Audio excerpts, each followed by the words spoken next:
Por que nós estamos passando e gravando? Porque, posteriormente, as professoras da salinha, elas assistem a aula, né? Para que todos possam ter acesso à aula, né? Ao conhecimento de Deus. Então, Romanos 15:4 diz: porque tudo o que dantes foi escrito para o nosso ensino foi escrito para que pela paciência e consolação das Escrituras tenhamos esperança. Bem? Então, o que acontece é que toda a palavra de Deus, irmão, ela é inspirada. Nós vimos aí que nenhum homem, ou melhor, nenhum escrito foi produzido por vontade humana. Todo o escrito das Escrituras, ele foi produzido por homens santos. Amém, queridos? Homens santos, inspirados pelo Espírito Santo de Deus.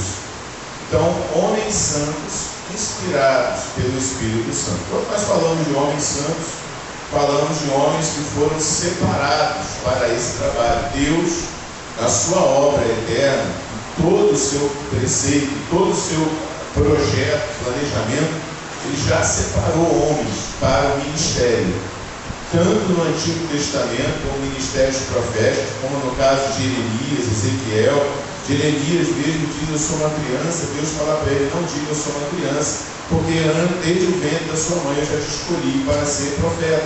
Então o Senhor tem separado os seus homens, suas mulheres, seus profetas, para a obra que Ele tem a realizar na terra. Deus não realiza a obra senão por meio dos seus servos, os profetas. Amém? E nesses últimos dias falamos pelo Filho, a quem constituiu herdeiro de tudo. E Jesus Cristo, Ele, Filho, estabeleceu a igreja, estabeleceu apóstolos, estabeleceu a igreja para que profetizasse, pregasse, ensinasse, fizesse discípulos, batizasse nas águas, em nome do Pai, do Filho e do Espírito Santo. Prometeu estar conosco até o fim de todos os dias. Amém, queridos? Então, Deus está conosco. Deus não nos abandona, Ele não nos deixa. E a obra do Senhor é feita por homens e mulheres que se dispõem diante de Deus, como Jeremias, Isaías chega a dizer: eis-me aqui, envia-me a mim. Então é uma resposta do ser humano ao chamado de Deus. E Deus usou e usa pessoas ainda hoje para cumprir o seu propósito. Sendo no caso da Bíblia Sagrada, nós vamos estudar hoje sobre o cânon sagrado, que está fechado. Ou seja, Deus não vai levantar homens hoje para escrever no livro da sua palavra, ou dar continuidade à sua palavra. O cânon foi fechado. Então não vai mais haver pessoas levantadas por Deus para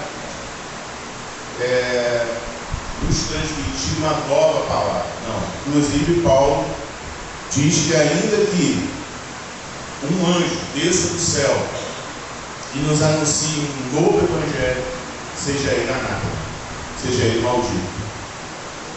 O que o Papa Francisco quer fazer, a Bíblia não o autoriza a fazer. Mas a Igreja Católica declara, o Papa declara,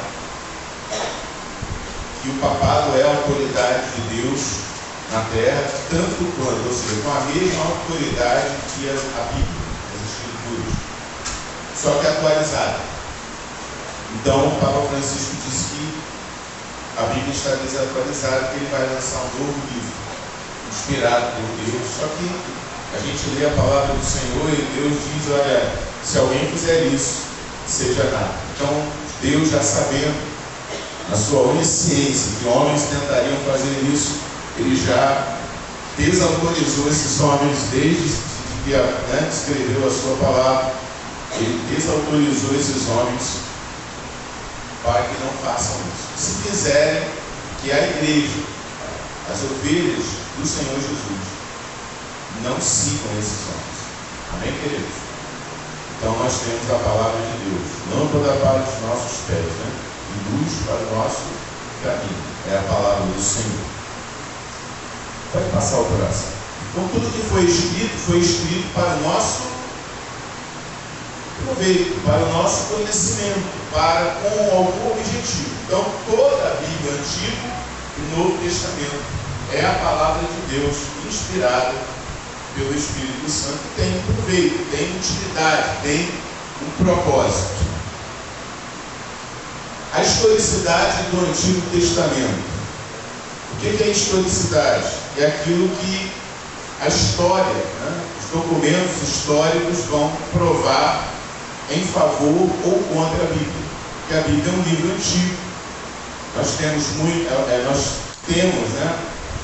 muitos manuscritos antigos, tá? Tanto do Antigo Testamento quanto do Novo Testamento. Tá? Toda essa fonte aí, todo esse estudo, essa aula foi tirada do livro Teologia Sistemática de Norman Geisler. Okay? É nesse livro que nós estamos baseando essa aula. Tá? Então, ele diz o seguinte: Jesus mencionou muitas das passagens mais questionadas do Antigo Testamento como se estas possuíssem valor histórico real, dentre as quais, número 1, a criação de Adão e Eva, Mateus 19, 4 e 5. Jesus cita Adão e Eva como um casal que existiu, como um casal originário aí da raça humana. Jonas e o peixe, Mateus 12, 40 e 41. Jesus falou sobre Jonas: eu dou um sinal, e o sinal que eu dou é o do profeta Jonas, que o filho do homem vai ficar 3 dias, 3 noites, no ventre de um peixe. E assim o filho do homem no ventre da terra. O dilúvio, Mateus 24, 37 ao 39, Jesus falou que a sociedade que antecede a vida do filho do homem seria semelhante à sociedade antediluviana, do tempo de Noé. Ok? Então veio o dilúvio, ele disse que o dilúvio veio, aconteceu. Então Jesus dando autoridade a esses eventos, a esses acontecimentos e a essas pessoas. Próximo.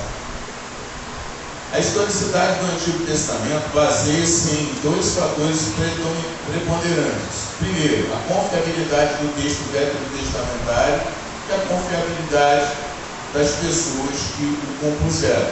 Falando agora do Antigo Testamento. Okay? Então, qual é a confiabilidade desse livro, desses livros do Antigo Testamento?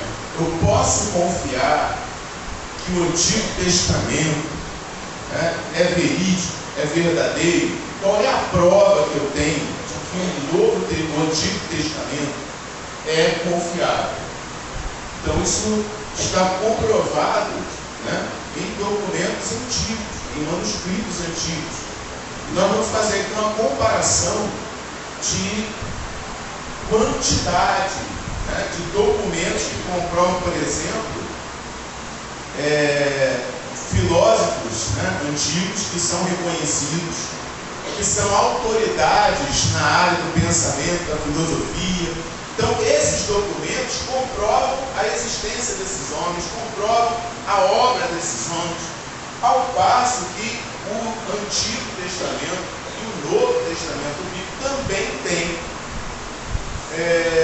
documentos que comprovam. Só que a quantidade de documentos que comprovam essas obras seculares são muito pequenas em relação aos documentos existentes que comprovam a veracidade da Bíblia. Então nós vamos fazer aqui uma comparação. Pode passar o próximo slide. A confiabilidade dos manuscritos do Antigo Testamento está baseada em 3 fatores. Primeiro, a abundância dos manuscritos, são muitos. Segundo, a datação dos manuscritos, são bem próximos às datas em que originalmente foram escritos.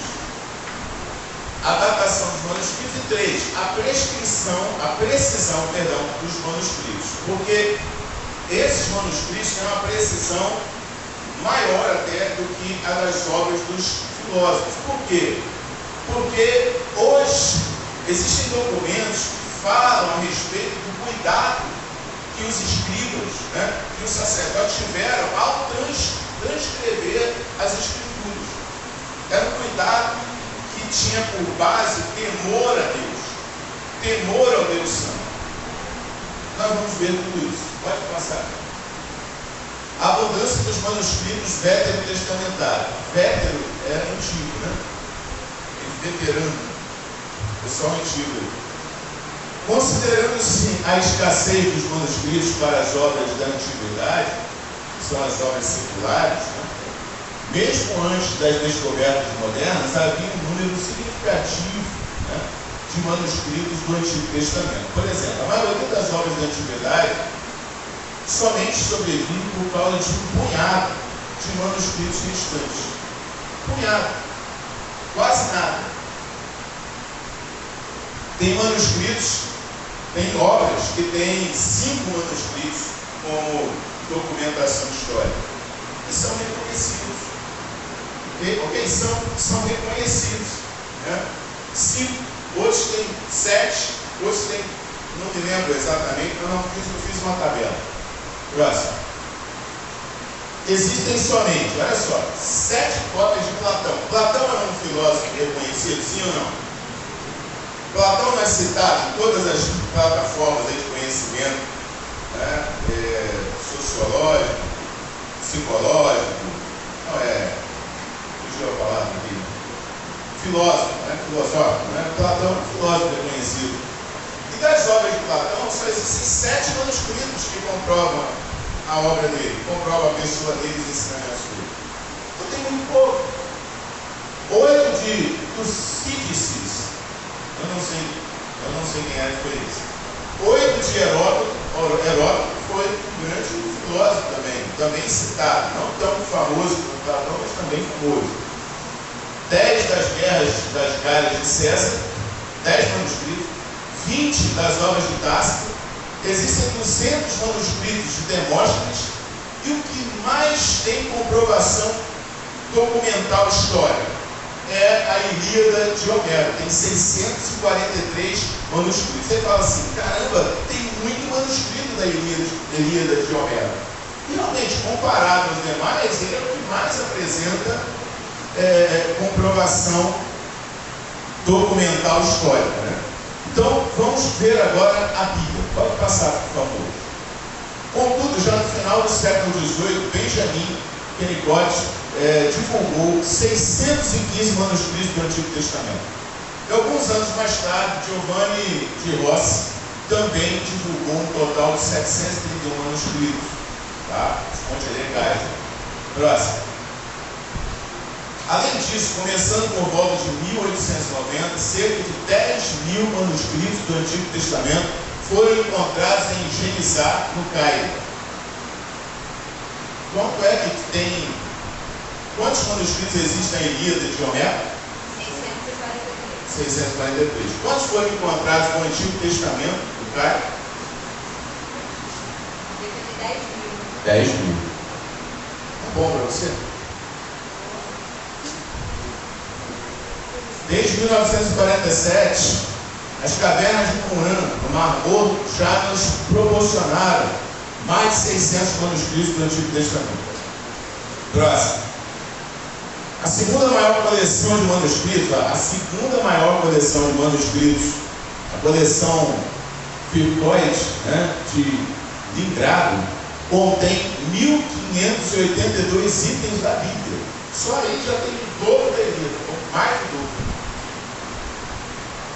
1.582 itens da Bíblia e dos maçoretas, né, em pergaminhos, além de 1.200 fragmentos hebraicos. Então, há uma documentação histórica muito maior, infinitamente maior, do Antigo Testamento do que os livros, que no caso a Ilíada de Homero seria a obra mais documentada, né, secularmente falando. Não se compara, não tem comparação. Próximo. Fazendo uma conta rápida aqui, tá? 731 lá do Giovanni Rossi no século XVIII. Mais 10.000 em 1890 em Genizá, no Cairo. mais 600, que é mais de 600, tem 600 para baixo, arredondando para baixo, da caverna de Qumran, em 1947. 1582 da coleção Unigrado, 1.200 fragmentos hebraicos, somando um total, por baixo, 14.113 manuscritos no Antigo Testamento. Quanto tem a Ilíada de Homero, que é a mais documentada? Quanto é que tem? 643. O Antigo Testamento tem mais de 14.000. Então, você entende por que nós podemos confiar? Por que nós podemos confiar na Bíblia? Ela é o livro mais documentado historicamente do mundo. Não existe um livro antigo documentado como a Bíblia. Amém? Você pode glorificar a Deus por isso? A gente não está aqui baseado numa fé vazia, uma fé ignorante. Tem gente que pensa que a fé é ignorante, o cristão é pouco. Não, nós temos uma documentação histórica. A historicidade da Bíblia está comprovada, mais do que Platão. Platão tem 8, 7 mil, né? Você tem noção? Aí as pessoas valorizam muito mais o escrito de Platão do que a Bíblia Sagrada. Preste atenção, próximo. A datação dos manuscritos veterotestamentários. Não é só a quantidade, não, tá? Mas também a datação destes documentos que atesta a sua precisão. Enquanto os conservadores colocam o último livro do Antigo Testamento por volta de 400 a.C., o último livro do Antigo Testamento, Malaquias, escrito em 400, ano 400, tá? Antes de Cristo. Certos rolos do Mar Morto remontam ao 3º século antes de Cristo. E o papiro de Nash é documentado entre o 2º século e o 1º século depois de Cristo. Vamos entender aqui o que é isso. Na história,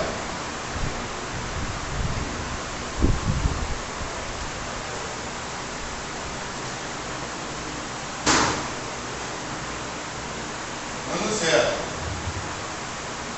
Quem sabe que o ano zero tem uma falha no calendário, 5 anos para lá, 5 anos para cá, mas isso não é cristão. Antes de Cristo, era contado assim, 100 para trás, né? 200, 300, 400. 400 anos antes de Cristo foi escrito o último livro, escrito o original do último livro do Antigo Testamento, tá? O último. A datação desses manuscritos da caverna de Qumran, eles remontam esse livro do século III. Então ele está aqui, ó, um século, né?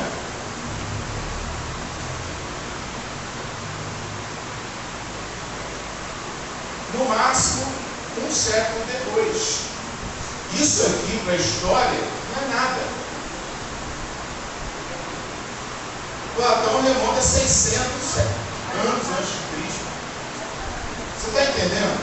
A proximidade do original, quando ele foi escrito, para a cópia, é de menos de 100 anos. E isso, para a história, não é nada. É muito pouco. A gente vai para frente aqui, começa a contar 100, 200, 300, 400, por aí vai. Só que aqui, depois de Cristo, aqui, depois,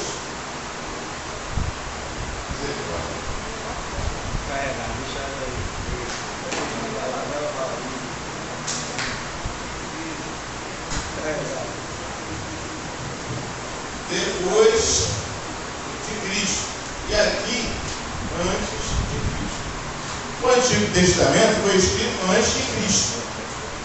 porque eu nunca faço isso. Sempre ela está aqui, né? Eu vou excluir esses canetas, vou jogar fora. Então, antes de Cristo, depois de Cristo. Então, antes de Cristo, nós temos o último livro do Antigo Testamento, 400 anos antes de Cristo, e a cópia remonta no terceiro século. Então, antes de 100 anos. Né? Muito bem. Próximo. Primeiro, a referência que os judeus, né? Agora a gente vai ver a precisão. Por que é tão preciso? A reverência que os judeus tinham pelas Escrituras faz com que eles transmitissem, né, o Antigo Testamento com cuidado. O Talmud é um documento, né, da cultura hebraica, que relata ali as principais, né, culturas hebraicas.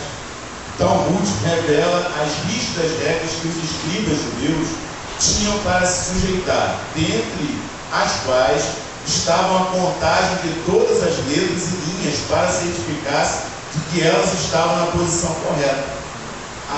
Os manuscritos que continham um único erro eram descartados.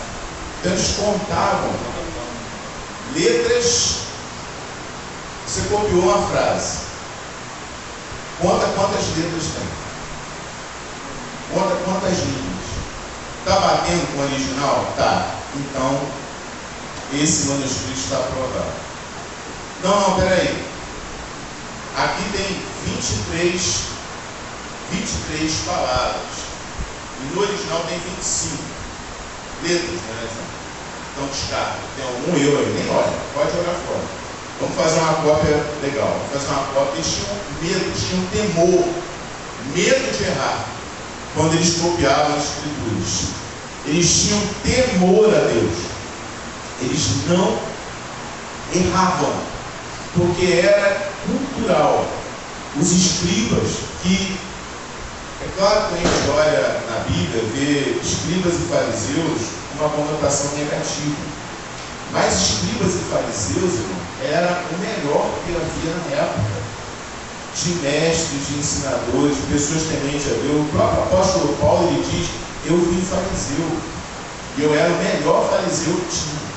Os da minha idade eu ultrapassava todos em zelo, em cuidado. Entende? Então não é uma coisa ruim, porque isso virou sinônimo de gente ruim, escribas e fariseus. Não, cuidado, não esse cuidado. Era uma disciplina muito rígida a dos escribas e fariseus. Né? Dos escribas, principalmente, que faziam à mão a cópia das Sagradas Escrituras. Tá bom? Então, nós temos uma precisão na transcrição desses manuscritos. Quando eram feitas cópias dos manuscritos, eram feitas com muito rigor, com muita disciplina, com muito cuidado e um temor a Deus muito elevado. Pode passar. A alta crítica, né, que critica a Bíblia da forma negativa do Antigo Testamento, por ser baseada em pressupostos filosóficos e não em dados factuais, acaba ruindo diante dos fatos apresentados pelos descobrimentos arqueológicos.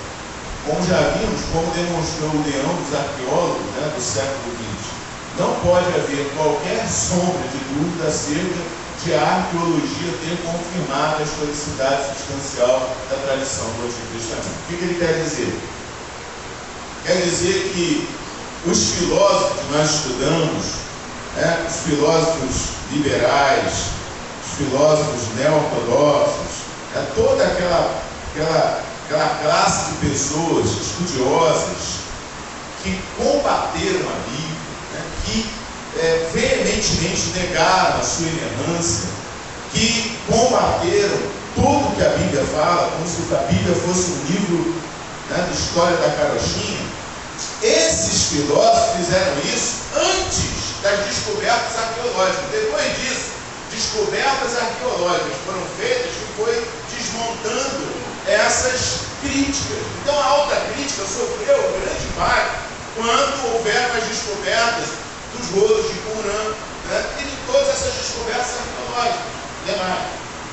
E chegou uma notícia agora, eu estava assistindo um vídeo que alguns pastores estavam debatendo esse tema, falando que esses manuscritos de Qumran ainda datam uma data mais antiga ainda do que eles imaginavam. E isso, irmão, dá mais credibilidade à obra, porque quanto mais antigo manuscrito, quanto mais próximo do original, maior a autoridade desse manuscrito. Entendeu? Isso pelo tempo, né? Tem outros fatores também que vão causar essa credibilidade. Então, grande parte desses ataques à Bíblia, grande parte dessas críticas à Bíblia, foram pouco a pouco sendo desmontadas. Sabe por quê, irmão? O homem não pode combater a Deus. Muitos tentaram, mas ninguém conseguiu acabar. E quanto mais tentam destruir a Bíblia, mais descobertas são feitas. Quando você pensa que descobriu já tudo, já descobriram agora pela datação do carbono que esses manuscritos da Caverna de Qumran de 1947 são mais antigos ainda. Então eu só posso glorificar Deus, amém. Glória a Deus.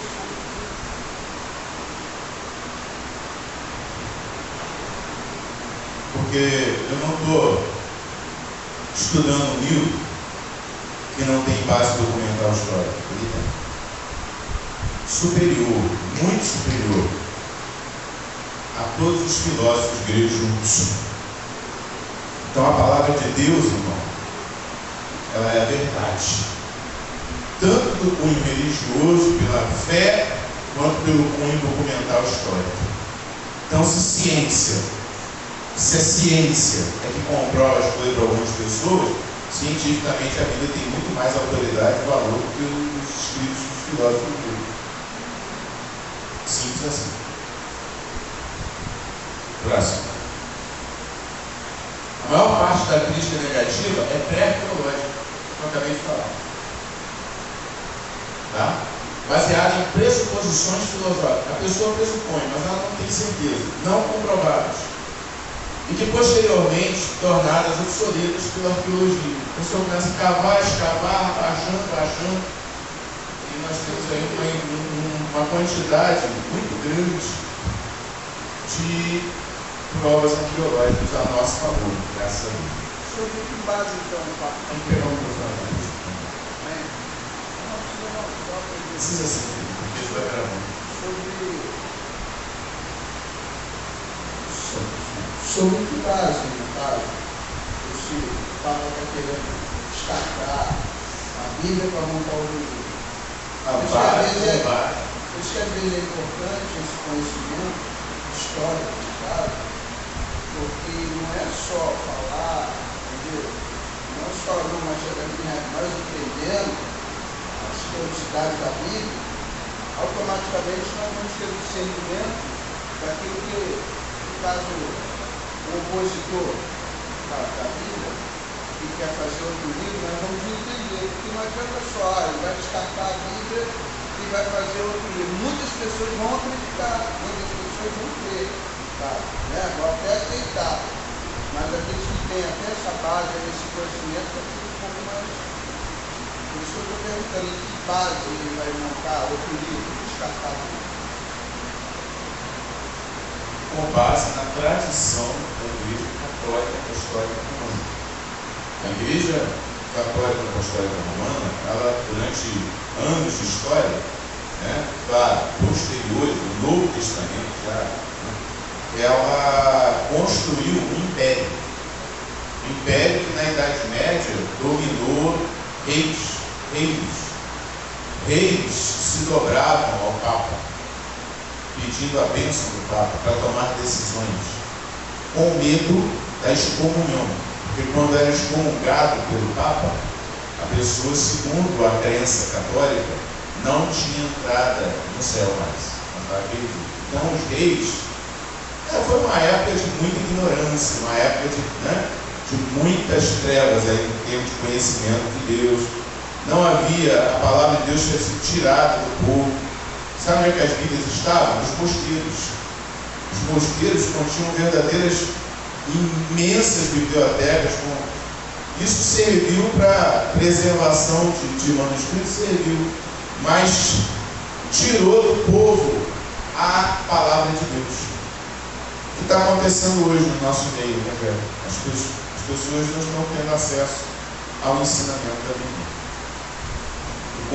Conversando com alguns irmãos, a gente fica até assustado com a quantidade, por exemplo, de igrejas que não tem mais escola bíblica local, não estudam mais a Bíblia, não tem, enfim.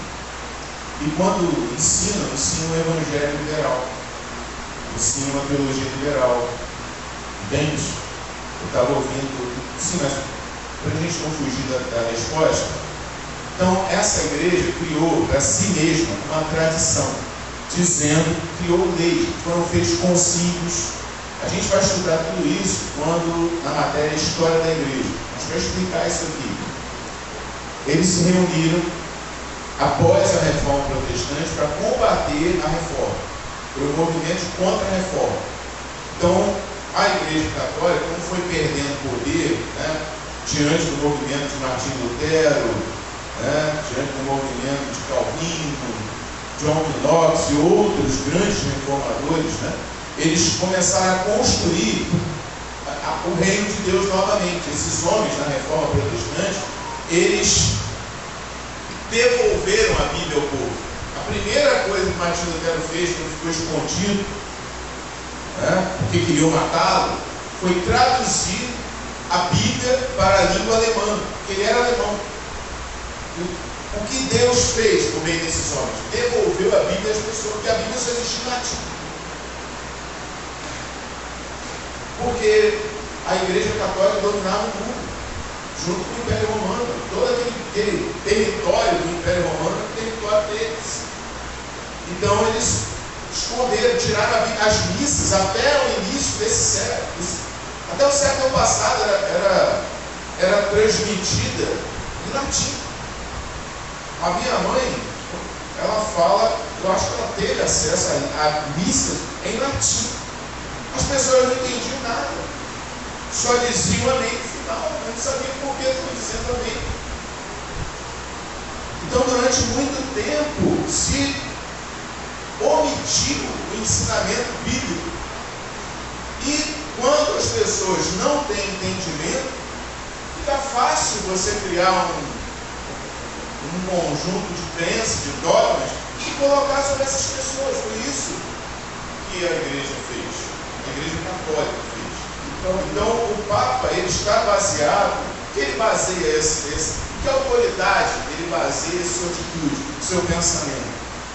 Com base nesses concílios que foram criando doutrinas e dogmas antibíblicos. Não tem base bíblica. Tem simplesmente a autoridade da tradição da igreja, que foi construída por homens.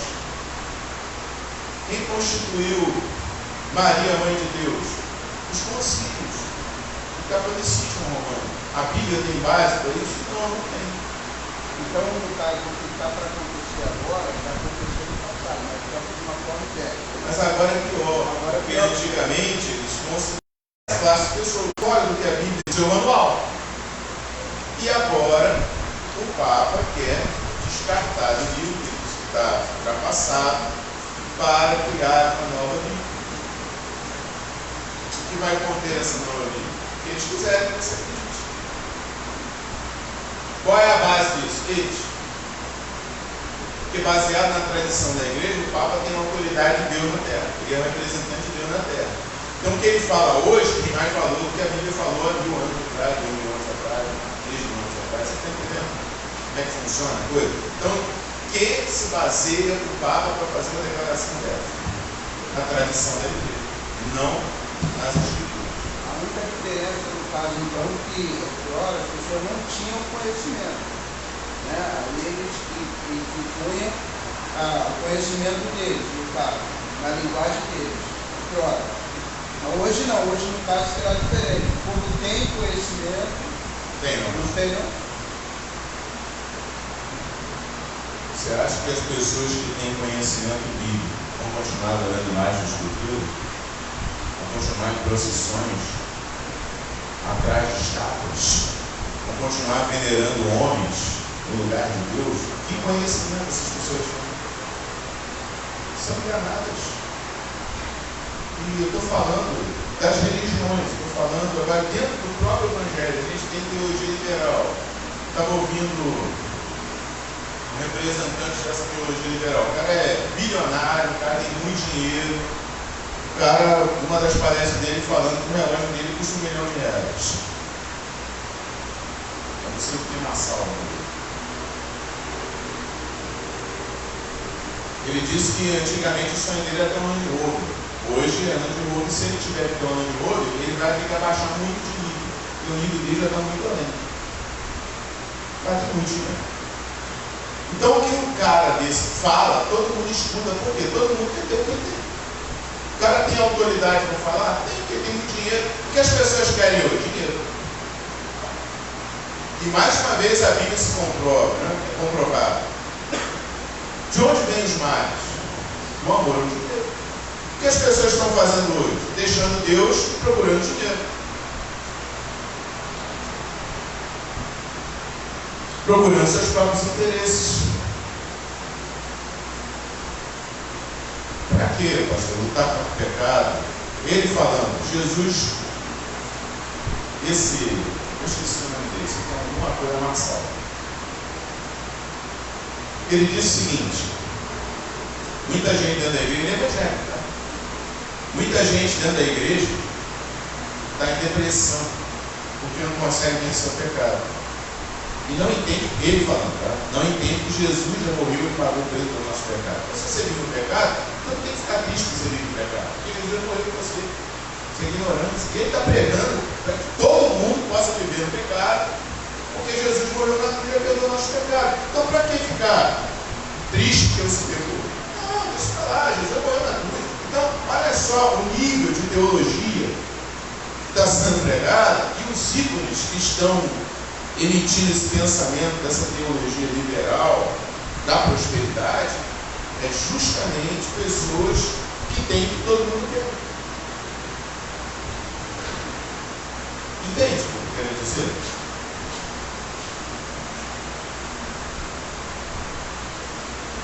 Entendeu? Existem cultos favorecendo a classe A. Que os da classe B e C não frequentam. Entende? Por quê? Porque qual o interesse do pobre?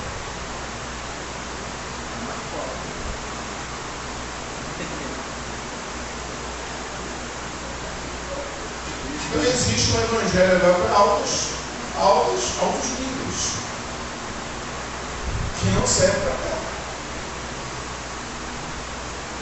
Ou se é colocado para cá, é colocado para que essa pessoa cresça, motivação e tal, mas é um evangelho mentiroso, que diz que a pessoa pode continuar procurando, não precisa se incomodar. Por quê? Porque eles pregam dessa forma. Tem cantores evangélicos aí, cara, tinha um pastor aí, será que era pastor? Eu não sei se é pastor, o cara tatuado aí, canta, eu tenho o sino dele, que a gente canta aqui, canta em todo lugar, muito bonito. Mas ele falou o seguinte: uma vez filho para sempre. O pecado que você comete, ele falando, tá? O pecado que você comete não influencia no amor de Deus de você. Deus continua te amando. Não tem problema. Você é filho. Está no adultério, mas é filho. Está roubando, mas é filho. Está matando, mas é filho. Uma vez, eu olho para a Bíblia, eu não programei isso aqui, mas já que a gente está falando desse assunto, vamos abrir a palavra de Deus. A primeira carta de João, capítulo 3.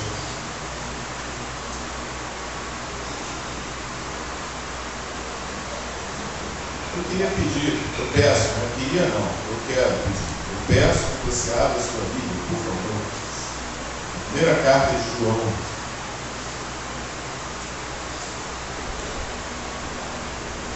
Baseado nisso que o senhor está falando, realmente nós conseguimos entender, até mesmo observar, muitas coisas mudaram, porque eu lembro que na outra hora as igrejas pequenas, como o Casamento, Deus e Amor, as igrejas assim, humildes, entendeu? Tinha pouco dinheiro, mas a gente sentia a presença de Deus, presenciava os milagres, né? O agir de Deus. Essas igrejas de hoje, estão praticamente esquecidas, porque as pessoas querem saber de igreja grande, luxuosa, igreja... Só para a gente concluir aqui, 1 João capítulo 3, versículo 5 em diante. Acompanhe na sua Bíblia, por favor.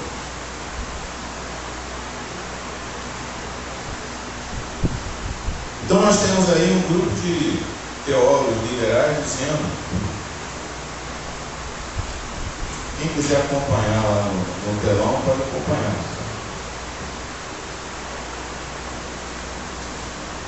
É o seguinte, vamos acompanhar tudo no telão, né? Melhor. E bem sabeis que ele se manifestou para tirar os nossos pecados, e nele não há pecado. Qualquer que permanece nele não pratica o pecado. Qualquer que permanece nele não pratica o pecado. Então por que os pregadores estão falando que pode entrar no pecado se é Bíblia? Se a Bíblia está dizendo que quem permanece nele não pratica o pecado. Qualquer que permanece no pecado não o viu nem o conheceu. Vocês estão entendendo? Não, é uma teologia liberal, é uma teologia que prega o pecado na vida do cristão.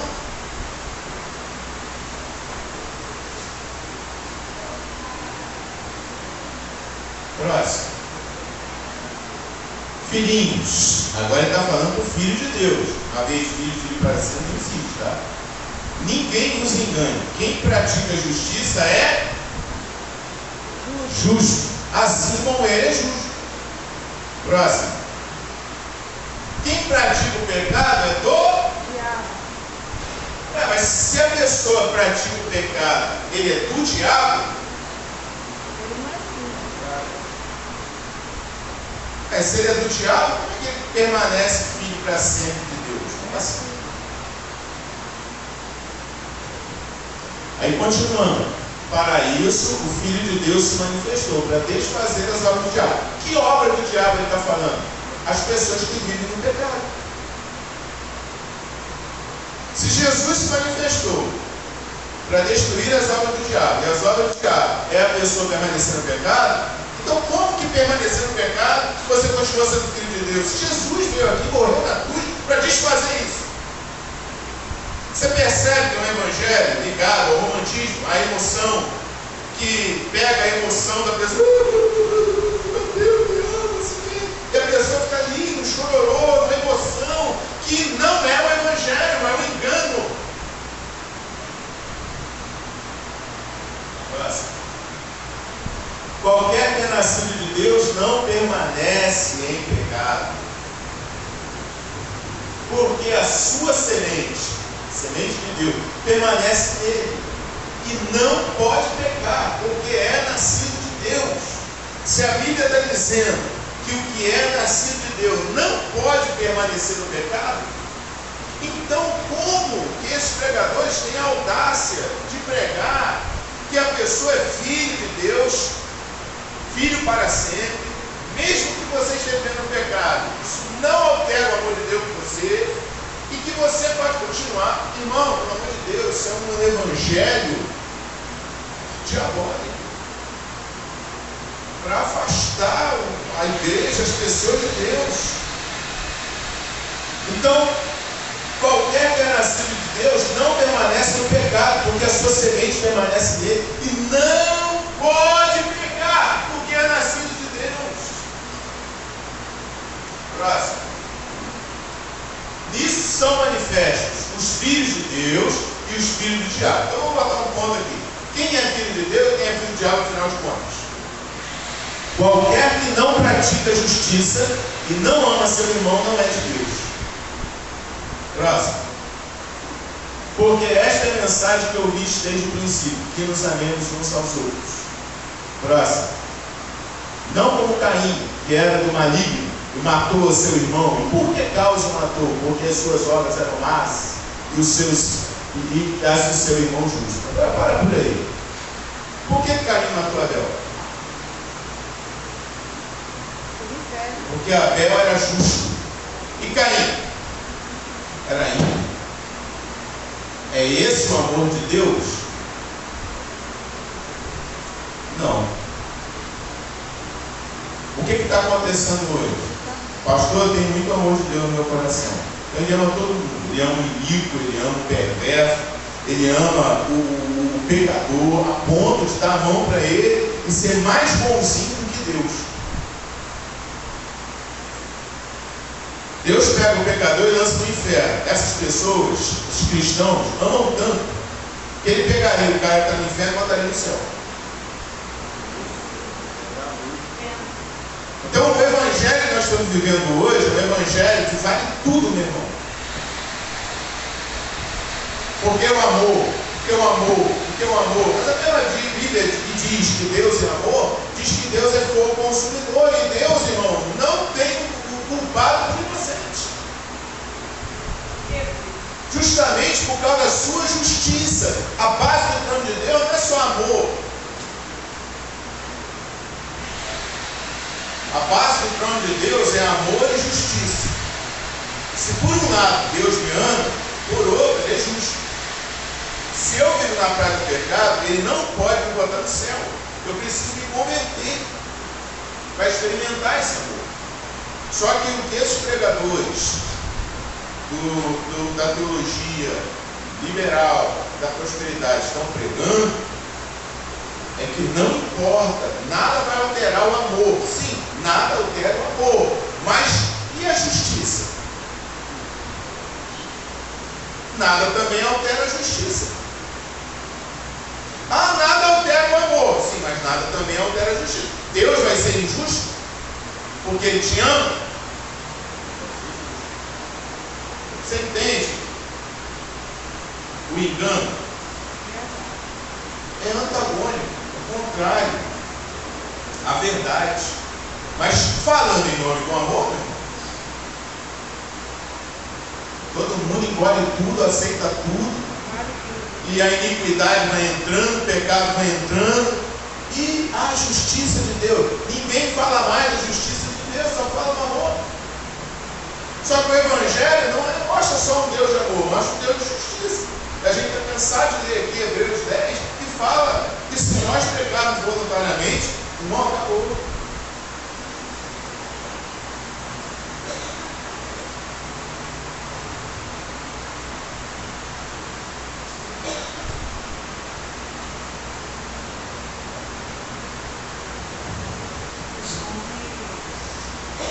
Às vezes a pessoa sente pena do pecador porque acha que ele peca, porque ele não consegue se controlar e, coitado, pecou, ele merece. Só que, como você acabou de dizer, a pessoa ela peca porque ela ama o pecado e é uma escolha que ela tem. Todos nós temos uma escolha. Só que quando eu amo mais o pecado do que a Deus, as minhas vontades, os meus desejos, né? Então, eu peco voluntário. Eu não sou uma pessoa que tem uma amnésia. Eu, assim, um colapso no momento da minha vida, eu tive um colapso. Assim, consciente, eu fui lá e peguei, levei um susto. Ai, eu não consegui, eu nem percebi o que eu estava fazendo. Então, às vezes, a pessoa leva muito pro lado. É coitada da pessoa, a pessoa, coitada, ela quer muito, ela está dentro da igreja, ela está lutando, mas ela não consegue. Ela merece uma chance. A pessoa, ela traz tipo um romantismo em volta da pessoa que pecou. Sim. Aí a pessoa começa a ter aquele sentimento de consideração, coitado. Ai, meu Deus, a gente não pode deixar só aqui, como você falou. Diante nós temos escolha. Temos escolha, mas às vezes no momento que a pessoa peca, é mais prazeroso para ela dar vazão à sua carne, de alimentar a sua carne. Porque ela está com muita vontade de pecar, ela não se importa, Deus vai achar. No momento que ela está tomada pelo desejo da carne, ela não consegue entender que se ela tomar tal atitude, vai afastar ela de Deus, porque Deus ele não pode habitar no pecado. É isso que as pessoas não entendem. Deus ele não pode habitar com o pecado. As pessoas acham que assim, Deus ele tem que habitar com o pecado. Deus, o Senhor vai habitar na vida dessa pessoa, está pecando, coitadinha dela. Habita aqui, Senhor. O Senhor é misericordioso, levar todo mundo do céu. A própria parábola do semeador já mostra que aí é você colocar Deus, aí isso é uma coisa profana, você colocar Deus, tá? Igual a todo mundo. E você achar que Deus ele tem obrigação. Estão colocando Deus como se Deus fosse um homem. Deus tem obrigação de habitar na vida dessa pessoa, porque ele é misericordioso, ele é Deus. Eu vou dizer uma coisa. Aquele que ama a Deus, ele sente nojo e se revolta do pecado. Eu falei para você essa semana. Por isso que João falou que o que está nele é semente divina. Eu tenho uma irmã, assim, uma amizade, e ela, numa igreja, ela postou lá, eu falei com você, eu falei, não, a gente tem que protestar contra o pecado. Quando eu vi aquele grupo de jovens sentado no culto, cantando um coelho de fogo, um short de Anitta, mini saia acima do meio da coxa, todo mundo falando em mistério. Fala em línguas, tem dons, profetiza. Não, coitadinho, é melhor estar aqui na igreja porque está no mundo. Mas era mundo puro. Eu falei, isso é uma profanação, isso é um insulto à presença do Espírito Santo de Deus. Mas chega no culto à noite, todo mundo roda, todo mundo faz mistério. Mas é exatamente o que estava acontecendo. Todo mundo tinha uma roupa decente, short. Eu fiquei assim, me deu vontade de entrar. Me deu uma indignação para chorar, vontade de entrar pelas redes sociais, chegar lá e em nome de Jesus, fazer igual Jesus fez, que fazer. Isso é profanar. Aí você tem uma atitude dessa, a pessoa olha para você e fala, você é ruim, você não tem frutos, mas se Deus não admite isso, como é que eu vou subir no culto? Eu estou sentado no culto, eu estou com short aqui, ó, aqui. E eu estou com o pandeiro na mão, falando em mistério. E eu estou cantando com ele, sentado no short, eu não estou exagerando, gente. Não, short aqui, mini saia aqui. Isso é profanar a santidade de Deus. Não existe isso. Isso não existe. Então, tipo assim, é melhor ter aqui, coitadinho, é jovem, o mundo está muito difícil para o jovem ele passa muito ataque, o jovem não tem estrutura, então é melhor ele aqui, todo mundo no mundo. Então não vamos pregar sobre santidade, não vamos entristecer, porque ele não pode, mas eu posso entristecer o Espírito Santo de Deus e dizer assim, Espírito Santo, o Senhor habita aqui no meio do pecado, o Senhor tem que habitar. Pegar Deus, pegar aquilo que é santo. Não pode entristecer ninguém. Mas o Espírito Santo vai. Não, mas Deus é Deus, Deus aguenta. Deus aguenta, ele tem a obrigação de entender porque ele é Deus, ele tem que aguentar. Então é exatamente isso. Então, aquele negócio, quando você ama a palavra, e quando você tem um relacionamento com esse Deus santo, e você entende quem é Deus.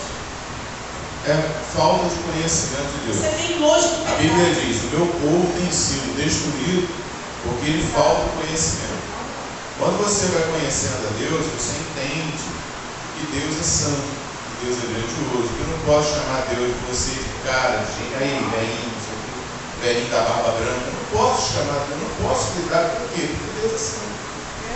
Porque a gente vê, por exemplo, visões que os profetas tiveram a respeito de Deus, como no caso de Isaías, Ezequiel, Deus são visões esclarecedoras.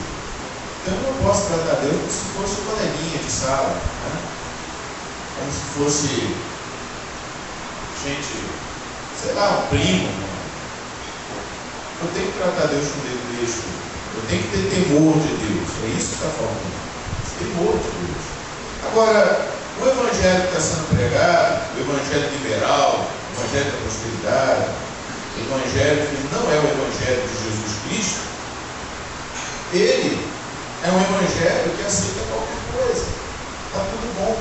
Só que é um evangelho enganoso, porque a Bíblia diz que aquele que vive na prática do pecado, ele é do diabo. Como que ele vai ser filho de Deus? Como assim Deus não se importa se você vai em pecado?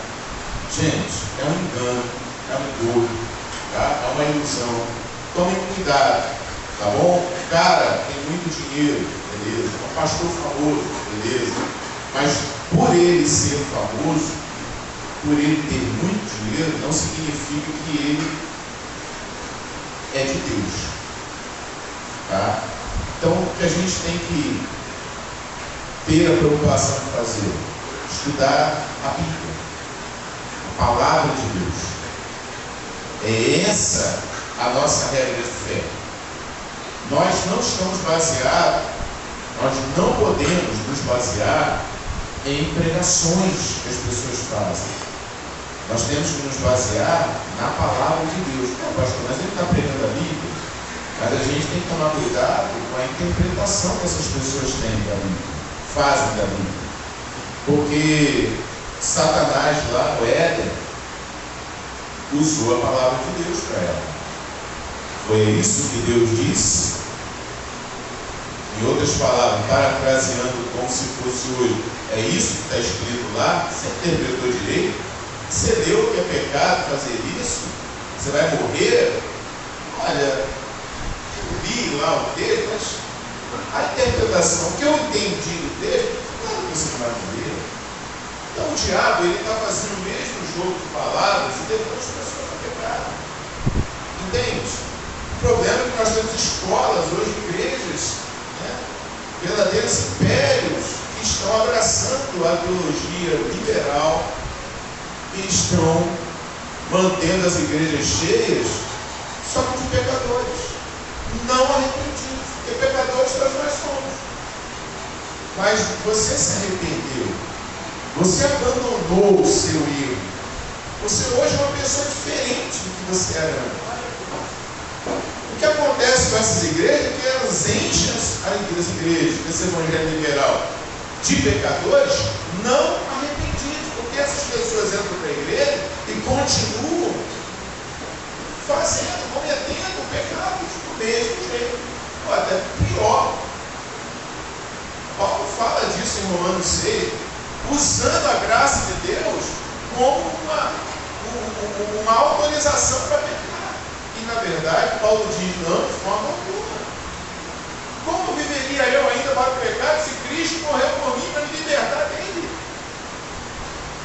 Mas existem esses pregadores, existe a teologia liberal. Por isso nós estamos estudando aqui, tem mais de um mês que a gente está falando dessa teologia liberal. A gente está falando dessa teologia, começou lá, com a neo-ortodoxia, depois veio, até chegar aos dias de hoje. Então hoje nós estamos aqui falando de uma teologia. Primeiro, a Bíblia é um livro de livros. E ela é um livro documentado historicamente, mais do que todos os outros livros. Então a gente está falando de uma Bíblia, um livro, que a gente comentou sobre o Papa Francisco, que ele está baseando, ele está querendo tomar uma atitude baseada na tradição da igreja, não que, inclusive, quer abolir a Bíblia. Então, não é de Deus isso. A maior parte da crítica negativa foi feita antes das escavações, das descobertas arqueológicas. As descobertas arqueológicas foram desmontando essas ideologias, esses fascismos. Ok? Próximo.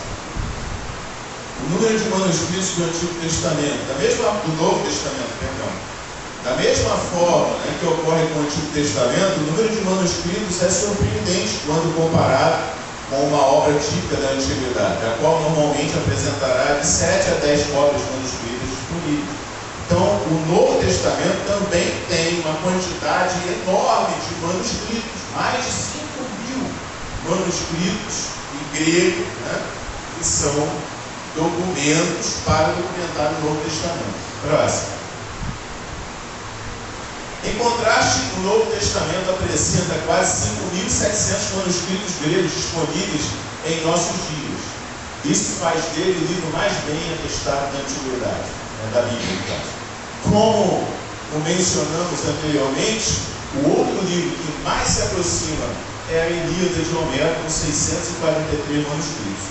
Então, o Novo Testamento também tem uma quantidade enorme de manuscritos acima, da obra mais bem documentada, que é a Ilíada de Homero, 643 manuscritos. E no Antigo e Novo Testamento tem quase 1.700, 5.700 manuscritos antigos. Então eu posso acreditar na Bíblia como um livro documental histórico? Sim, ela é o livro mais documentado historicamente que existe. Eu não tem nenhum outro que se compare a ela. Próximo. A data antiga dos manuscritos do Novo Testamento. O manuscrito inquestionavelmente mais antigo de um livro do Novo Testamento é o papiro John Hiatt, né? É o P52, datado entre 117 e 138 depois de Cristo, que sobrevive com uma lacuna de tempo de cerca de uma geração, né? Da época em que a maioria dos estudiosos acredita que ela tenha sido escrita, foi no ano 95. Então, olhando para cá, ó, o livro do Apocalipse, por exemplo, foi escrito no ano de 95 depois de Cristo. O manuscrito, né, desse livro foi datado de 117.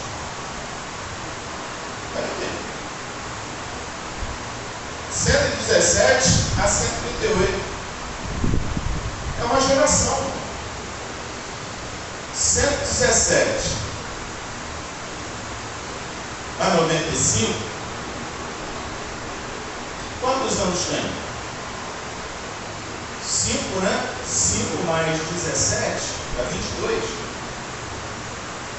22 anos. Gente, isso aqui não é nada. Então você vê que as datas desses manuscritos são muito recentes, perto, próximas do seu original. Isso é quase o original, vamos dizer assim. Não é o original, os originais não existem, foram destruídos, mas isso é quase. Tá? Então o Novo Testamento também tem documentação, né, uma quantidade muito superior, né, aos escritos seculares e uma datação mais próxima até que as do Antigo Testamento. Próximo. Então, 2 Timóteo 3, 16 e 17 diz: toda a Escritura é divinamente inspirada e proveitosa para ensinar, para redarguir, para corrigir, para instruir em justiça, para que o homem de Deus seja perfeito e perfeitamente instruído para toda boa obra. Então nós temos nas nossas mãos o livro de Deus. Nós temos nas nossas mãos o livro que contém a salvação das nossas vidas, que é a palavra de Deus. Amém, gente? Glória a Deus. Você leva a Bíblia para o trabalho? Pastor, eu levo no celular. Tá, não é importante se a palavra de Deus está no papel ou está no digital. O importante é que você leia e passe ela para o coração. Hoje em dia nós temos a facilidade de ter a Bíblia, mas mesmo assim eu levo a Bíblia para o meu trabalho. Meu carro, eu levo a Bíblia. Por quê? Foi quinta-feira, eu trouxe uma palavra aqui, e foi no momento que eu parei o carro, eu parei, encostei, eu abri a Bíblia e comecei a fazer o estudo. Deus falou comigo ali. Foi meu momento com Deus. Eu fiz anotações na própria Bíblia, Salmo 1, que teve aqui na quinta-feira. É aqui, ó, o estudo é aqui. Pesquisei no meu celular, tem um dicionário, pesquisei, escrevi. É um momento do dia, por exemplo, sua hora de almoço, o que você faz com ela? Estou jogando conversa fora.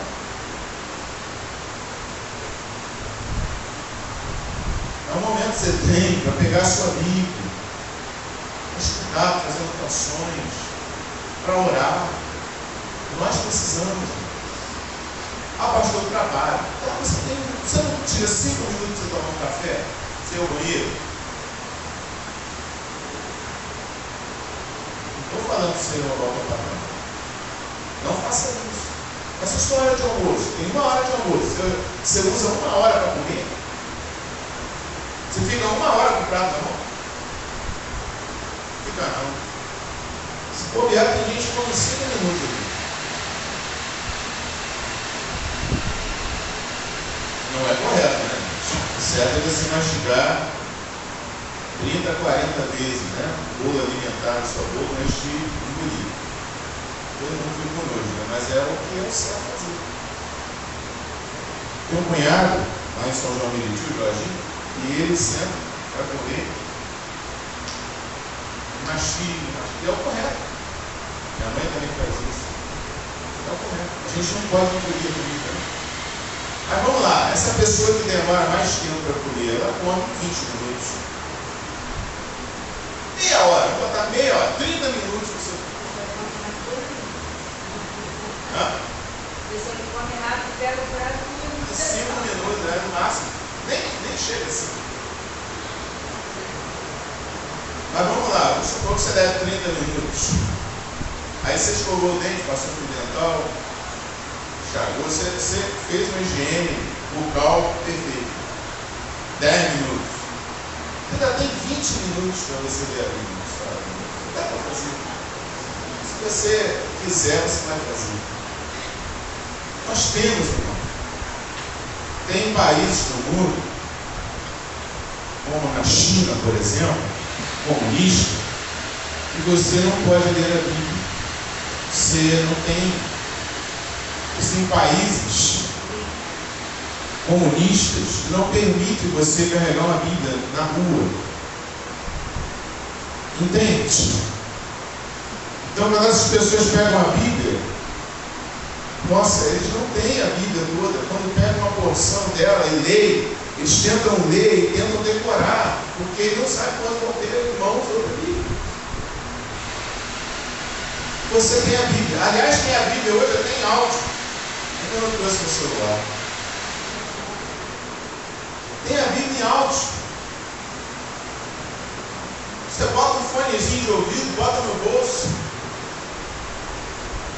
Claro que ouvir não é a mesma coisa que ler, né? Você ouve, mas você pode ouvir 10 vezes o Gênesis 1. Você pode ouvir 50 vezes Gênesis 1, até entrar na sua cabeça tudo.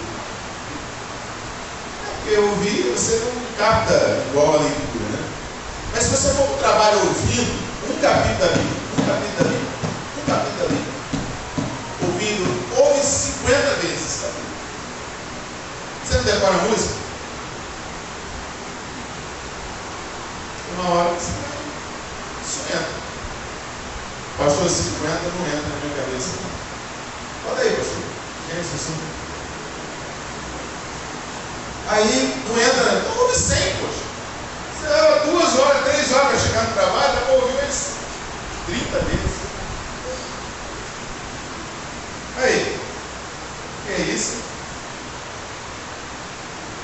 Meu Deus do céu.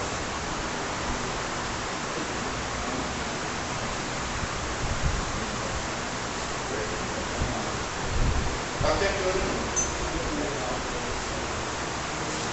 Foi. Até assim, como é assim, tem a Bíblia sobre a face do abismo, nas duas Bíblias, Deus pairava sobre a face das águas. Disse Deus às luzes. Aí eu disse que a luz era boa. Você pode programar essa voz aqui. A minha tem uma voz masculina, mais pausada, porque ela está muito frenética, né? Mas você, na configuração, você vai. Mas, gente, nós temos a Bíblia para ouvir.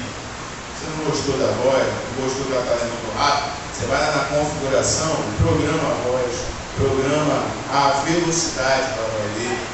Tá? Você tem muitas coisas para o seu gosto. Né? E você vai ouvindo. Vai ouvindo a palavra de Deus. Nós temos como. Tem muita gente que nem lê a Bíblia, não ouve a Bíblia, não está nem aí para a Bíblia. Mas aí, as pessoas conhecem a Bíblia. Eu vejo pessoas falando, às vezes, pessoas que estão fora da igreja. Não, mas fulano conhece a palavra. As pessoas têm a ideia errada de entender que a pessoa está dentro da igreja, diz de Deus, ela conhece a palavra. A gente está lutando aqui para conhecer. Né? Vamos lá. Toda a escritura é divinamente inspirada. Então aproveite. Tá bom, gente? Próximo.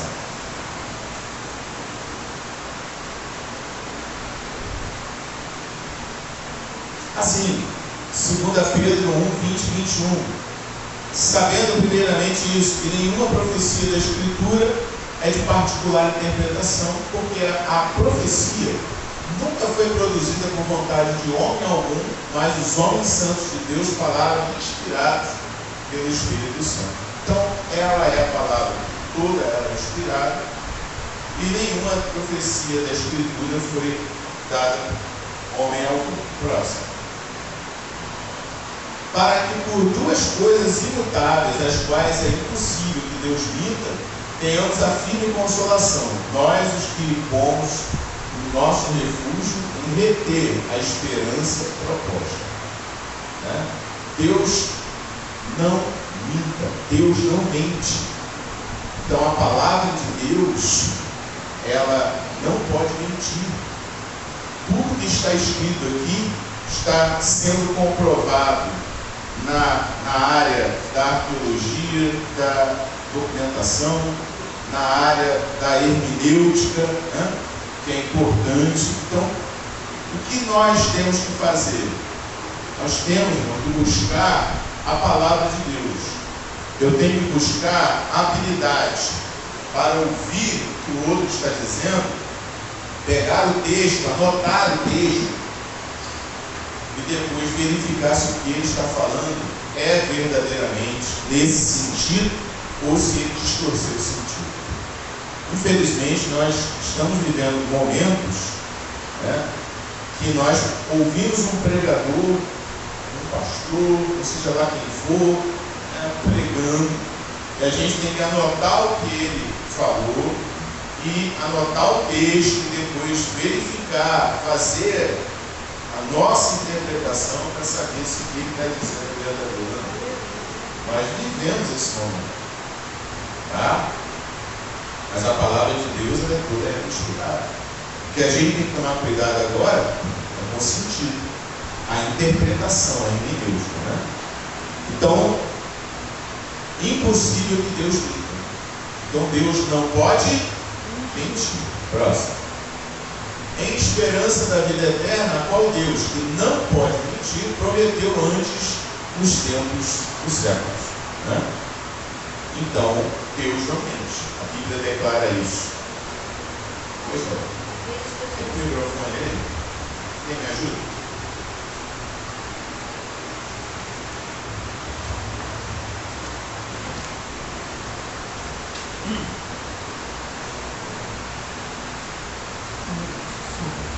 Às vezes as pessoas pensam também, quando nós falamos de estudar a Bíblia, existe uma concepção assim, a pessoa deve ler se a pessoa for pregar, ou se for dar um estudo, por exemplo. E o que nós estamos aprendendo aqui hoje é que a leitura da Bíblia, o estudo da palavra, é algo para ser feito primeiro, no caso, primeiro eu faço para mim, para encher minha vida, para me salvar, para que a luz da palavra venha na minha vida. E se eu for usar para pregar ou fazer alguma coisa, porque às vezes o que eu vejo é isso, quando eu vou falar, se alguém não vou pregar, eu não vou. Então eu já, assim, tem pessoas que entendem dessa maneira. Eu não preciso estudar tanto, porque se a pessoa não vai pregar. É como se eu tivesse um restaurante com a melhor comida do mundo e só provasse quando eu tivesse que servir alguém. Eu tenho disponível para mim o melhor alimento todos os dias. Meu restaurante funciona terça e domingo e quinta. Terças, quinta e domingo. Aí eu só como nas terças, quintas e domingo que eu vou servir os outros. Eu seria inteligente? Aí nos outros dias eu como chocolate, bala, jujuba, chiclete, besterol. O que sobra isso aqui? Mais doce do que o mel. O salmista declara no Salmo 119: tua palavra é mais doce do que o mel. Aí nos outros eu como fel. Nesse caso seria aplicado aquela diz que a pessoa salva quando perde o programa, não tem nada a ver. Pode ser. Não, no sentido assim. Pode ser.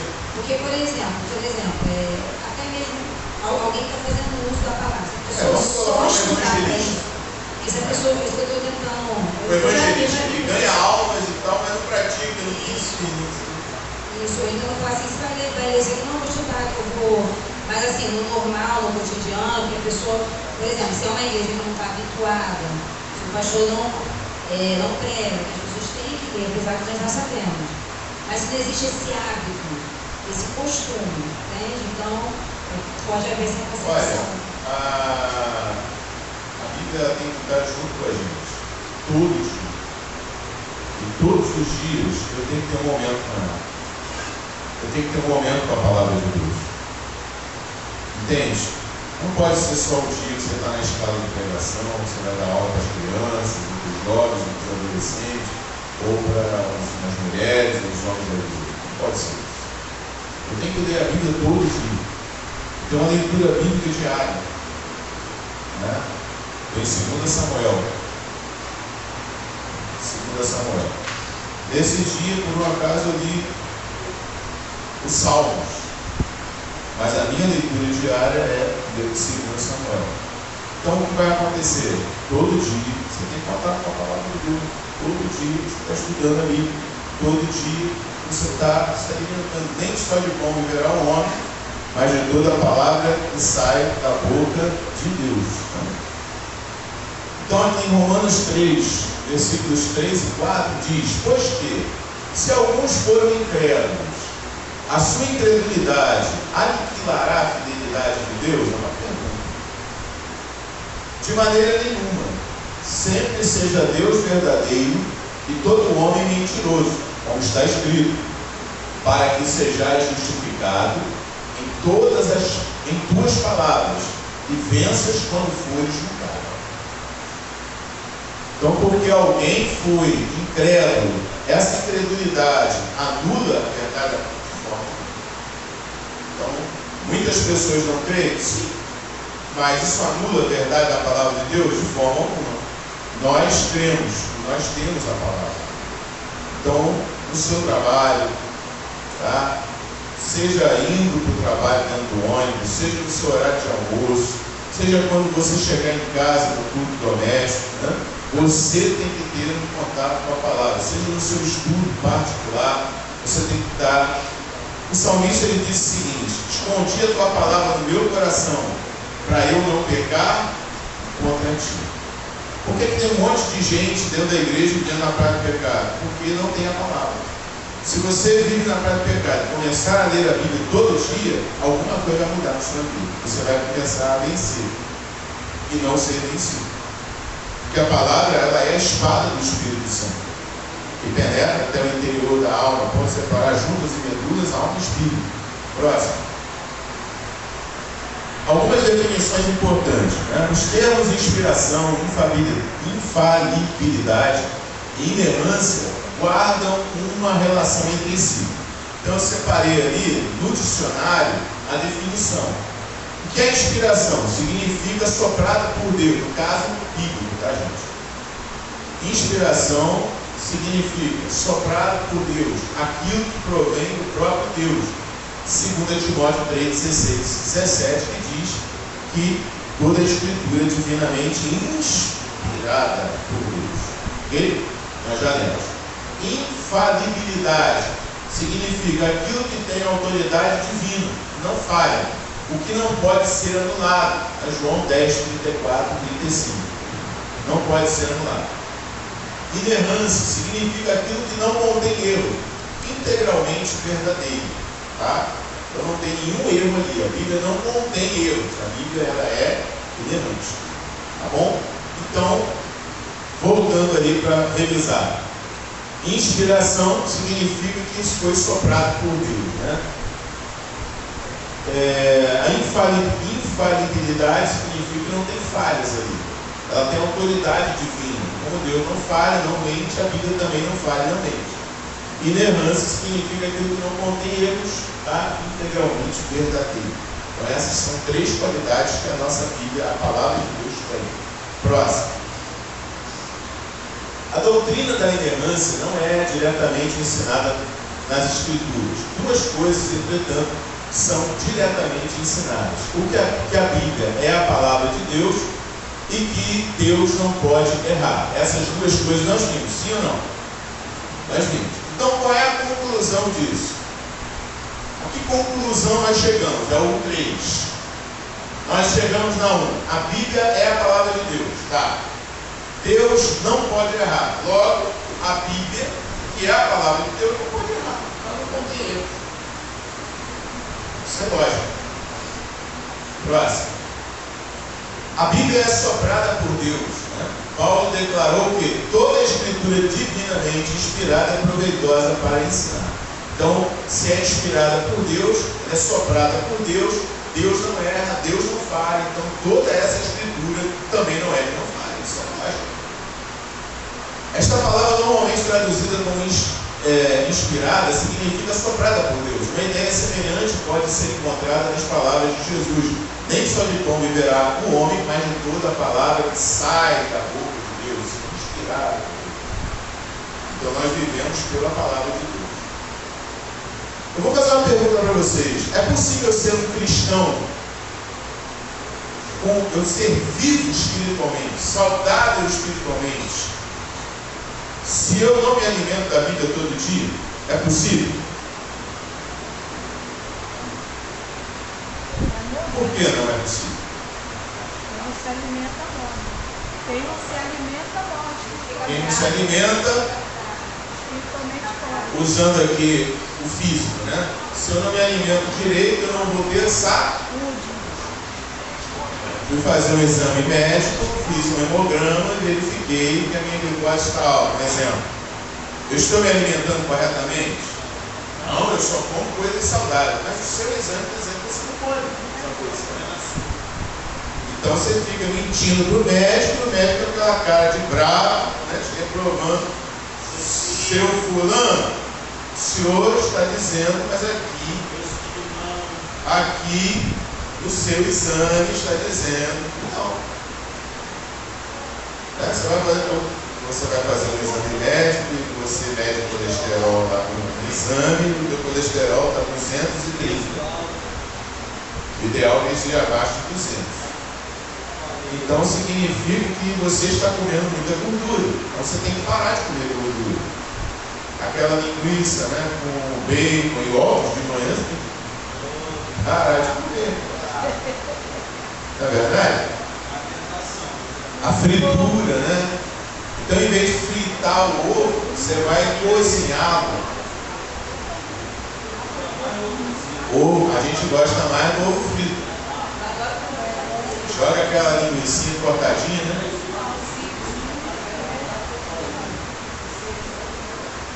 Pode instalar ele na É possível se alimentar, da palavra de Deus. Porque eu posso me alimentar de séries, de vídeos. E agora, só para concluir, tem um negocinho lá, você fica vídeo curto, a pessoa fica vê 158 vídeos no dia. E o tempo estava ali, a Bíblia mesmo que é bom nada.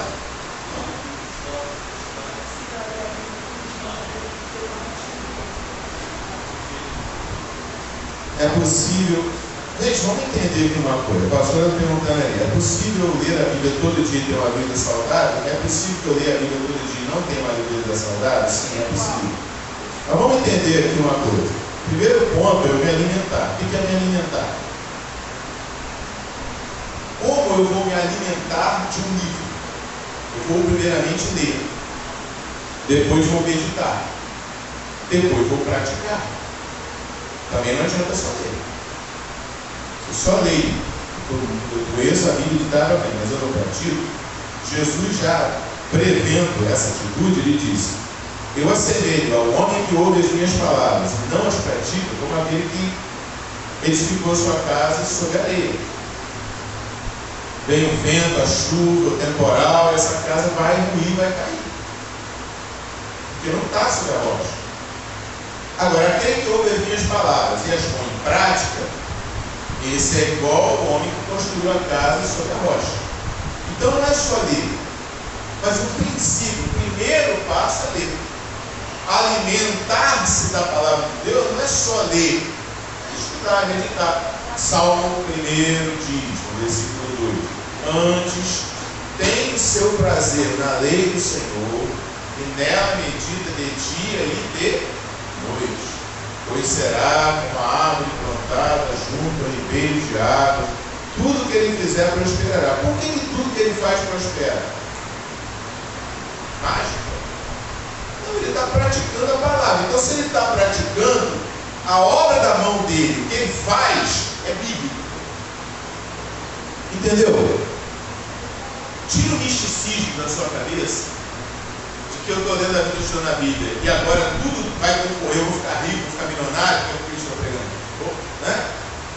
Entenda, se eu medito na lei do Senhor de dia e de noite, tudo que eu faço, eu prospero, significa que eu estou praticando o meu poder. Eu estou praticando a Bíblia, então eu serei próspero para Deus, para com Deus. Amém? Só uma coisa que a questão é muito mais complexa quando a gente fala em ler a Bíblia, porque a Bíblia, através da fé, do acreditar que ela é um estilo de vida, a palavra de Deus, a minha vida tem que ser baseada aqui no momento por isso que nós temos que criar diariamente esse cotidiano de leitura da palavra de Deus. Por quê? Porque eu tenho escolhas a fazer todos os dias. A questão é a seguinte, ela é muito mais complexa. Chega no momento da adversidade, de matar a minha carne, a carne que já está dentro de mim, eu preciso da palavra para me dar força, para eu vencer o pecado. Ainda com a palavra de Deus, por isso que eu fiz essa pergunta, é possível você ler a Bíblia todos os dias e não praticar? Que é o que mais nós temos visto. Os próprios fariseus e escribas da época de Jesus conheciam. Eu estava lendo essa semana, depois que Jesus desceu no monte da transfiguração, e ele olhando para os discípulos, os fariseus, ele ficou intimamente triste, porque ele via ali a incredulidade no meio dos discípulos. E aos seus discípulos, ele estava ali andando com Jesus, mas ele escolhe 3 para ir com ele até o monte da transfiguração.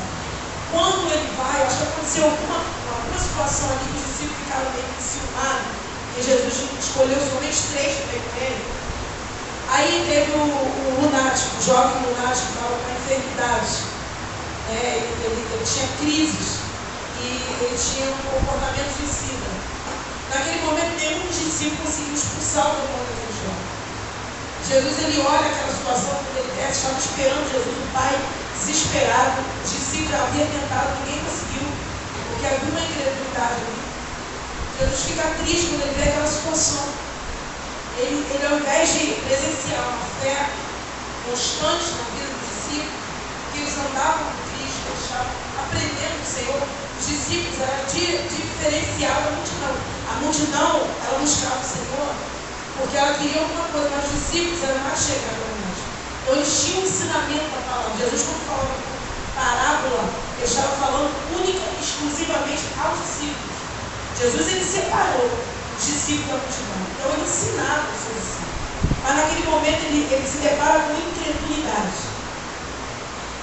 Jesus, ele fala para os discípulos: se vocês tiverem uma fé do tamanho de um grão, vocês não conseguem. Eu estava falando de uma fé constante, de uma fé crescente, de uma fé que desenvolve através da palavra.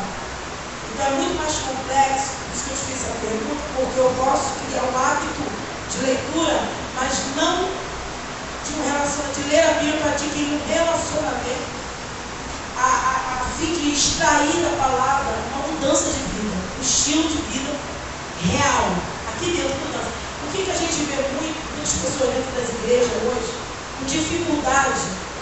Às vezes a pessoa obreira, a pessoa faz alguma coisa, você percebe que a pessoa tem comportamento fora da palavra. Aí você fala assim: como é que pode? A pessoa está ouvindo, a pessoa está aqui na escola do profeta, a pessoa lê a Bíblia, a pessoa super agora falando com você, esses dias. Fato dela estar aqui ouvindo a escola dominical significa. Não estou querendo, eu sei, não estou querendo. Antes de mim falar que a pessoa não tem que ler, estou querendo falar o seguinte: que além de eu ler a palavra, Eu tenho que me preocupar se realmente eu tenho força, eu estou vivendo, porque não é complicado. A palavra de Deus, ela vai de encontro às suas práticas. E ela fere, ela bate. Por isso que Paulo fala que ele esmurrava a carne dos judeus. Então nós temos o pecado dentro de nós temos a semente. Então, tipo assim, quando eu leio a palavra, eu quero dizer o seguinte: quando eu leio, eu preciso ter fé, ter essa preocupação. Por isso, eu tenho que me ver aqui dentro. Eu estou aqui dentro. Senhor, ai de mim que vou perecendo. Eu preciso que o Senhor me transforme através dela, porque senão, eu estou tentando dizer o seguinte: eu crio o hábito de ler, eu tenho que ler. Porque a gente tem essa tendência de cair na mesmice. Eu crio o hábito, mas eu crio o hábito de ler, mas eu não crio. Mas eu não crio o hábito de viver. Entendeu? Eu estou lendo. Você lê bem, eu faço com doméstico. Tem muita gente que lê bem outro dia, faz com doméstico, mas não entende que tem que estar na igreja. Ele acha que estar na igreja e ter comunhão no corpo de Cristo é uma coisa. É igual a pessoa que é professor de educação física, fez uma faculdade de educação física, ele compra o melhor tênis, o melhor calção, o melhor blusa, melhor meia, e ele se veste todo, se equipa tudo, mas não faz nada.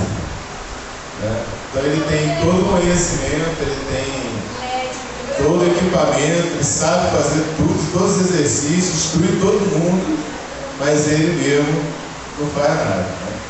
É como você chegar num consultório de um cardiologista e ver que ele pesa 150 quilos, né? Ele está sentado falando com você da saúde do seu coração. Então, Rapidinho, vou dar um testemunho da minha vida. Eu acordei de manhã, eu fui ler a Bíblia. Eu li um texto, eu fiquei maravilhada com aquele texto. Eu tive uma experiência naquele dia, eu li a Bíblia, eu fiquei maravilhada, mas assim, com Deus. Quando chegou no final da tarde, eu fui provada. E quando eu me dei conta, aquilo que eu havia aprendido de manhã, eu não pratiquei. Aí o Espírito Santo de Deus falou assim: não, porque não é só ler, não é só emocionar. Você tem que estar preocupado com a sua vida diante. Mas como que você sabia que você estava errado? Porque eu li tudo. Então, aí acontece. Mas aí eu estou querendo dizer. Se você não tivesse lido, pior ainda. Você não ia ficar nem sabendo. Eu ia viver se a pessoa viu. Isso é importante. Então é importante eu entender. E naquele momento eu fiquei muito constrangida, fui diante de Deus, pedi perdão pela minha atitude. Porque eu falei: Senhor, às vezes nós somos tão falhos. E às vezes você fica maravilhado, você lê, mas às vezes você é tão falho, no momento da carne você deixa tudo. Aí você fica pedindo perdão toda hora. Aí se torna um pecado voluntário. Mas aí que tá, esse sentimento de que eu errei, o sentimento da tristeza pelo erro, pelo pecado, ela só vem naquela pessoa que conhece a palavra de Deus, que lê, né? E que o Espírito Santo está agindo. Agora, entenda, se a Bíblia é a espada do Espírito, a Bíblia é a espada do Espírito Santo. Então ela é o instrumento que o Espírito Santo usa para nos convencer do pecado. Tanto que de pregar o Evangelho, aquele que crê que batizar será salvo, quem não crê está condenado. Agora, como crerão se não há quem crê? Então, tem que haver a fé pelo ouvir, o ouvir pela palavra de Deus. Então, entenda, se eu estou lendo a Bíblia todos os dias, eu estou proporcionando a matéria-prima para a obra de Deus na minha vida, meu homem interior. É como se eu fosse fazer. Deixa eu ver uma coisa aqui. Tem como o marceneiro construir um móvel sem madeira? Não, sem a madeira. Não tem obra. Eu tenho todas as ferramentas, mas não tenho a madeira. Um ferreiro, um artista, vou fazer uma grade, vou botar uma porta de ferro, eu não tenho ferro. Tem como fazer? Não tem. Da mesma forma, sem a palavra de Deus, não há matéria-prima para a obra do Espírito na nossa vida. A fé vem pelo ouvir, e o ouvir vem pela palavra de Deus. Então, se não tem palavra de Deus, não tem fé. Eu não posso ter uma mudança de vida sem a matéria-prima. Agora, o que eu vou fazer com a matéria-prima? Se eu vou obedecer ao meu professor de marcenaria, né, de serralheria, se eu vou obedecer a ele ou não, é uma decisão que você tem que tomar todo dia. Mas eu preciso ter a matéria-prima na minha oficina para poder trabalhar. Então a mudança vem pela palavra de Deus. Então eu preciso estar cheio da palavra de Deus, para que o Espírito Santo vá fazendo essa obra todo dia. É claro, eu posso alegrar o Espírito Santo obedecendo? Posso. Posso entristecer o Espírito Santo também desobedecendo, não dando ouvido? Posso também. Então, é uma escolha que eu tenho que fazer todo dia, mas o fato da leitura bíblica diária é importantíssima para que haja essa matéria. Você leu de manhã, à tarde você cometeu um erro, nós não somos perfeitos, cometeu um erro, você, na hora, imediatamente, a palavra aflorou na tua mente, o Espírito Santo falou com você, você se arrependeu, pediu perdão e você mudou de atitude. Essa é a finalidade da palavra de Deus. Por que Deus nos deixou a sua palavra? Não é sentido. Porque sem ela, nós estaríamos perdidos. Nós precisamos da Bíblia.